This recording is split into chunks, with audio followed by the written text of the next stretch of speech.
In a crowded room, your heart begins to race. Your palms grow cold, your voice disappears. And in that moment, fear takes control. This is not weakness, this is human. Across the world, millions experience this silent battle, the fear of speaking.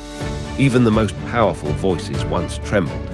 Before becoming a symbol of courage, Mahatma Gandhi struggled to speak in public, his voice shaking, his confidence fragile. Before inspiring millions, Dale Carnegie feared addressing audiences. Before commanding global stages, Warren Buffett avoided public speaking entirely. But something changed. Not overnight, not magically. They understood something profound. Fear is not the enemy. It is a signal that you are stepping beyond comfort into growth. Because the fear of speaking is not about words. It is about judgment. What will they think? What if I fail? What if I forget everything? These thoughts create a prison where your voice is locked away. But here's the truth. Confidence is not something you are born with.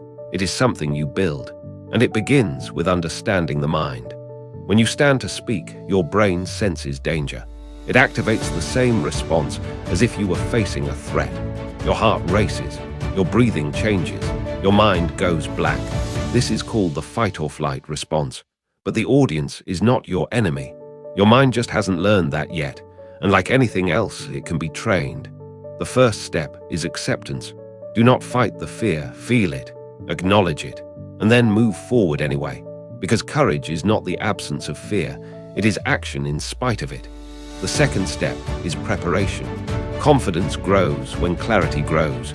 Know your message, understand your purpose. Not every word, but the essence of what you want to say. Because people don't connect with perfection, they connect with authenticity.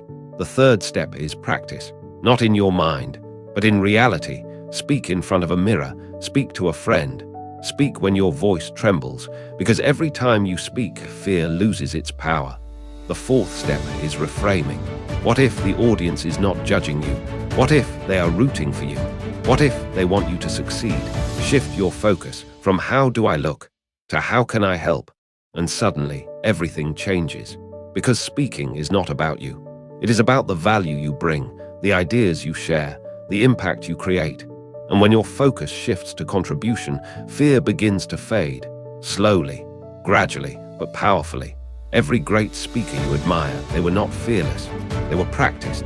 They were persistent. They chose to speak, even when it was uncomfortable. And over time, their fear transformed into strength.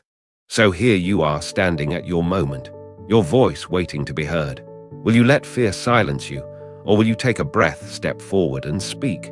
Because the world does not need perfect speakers, it needs real voices. Voices that share, voices that inspire, voices that begin. So start small, start imperfect, start afraid, but start. Because every time you speak, you rewrite your story. And one day, the fear that once controlled you will become the strength that defines you. Speak, not because you are fearless, but because your voice matters.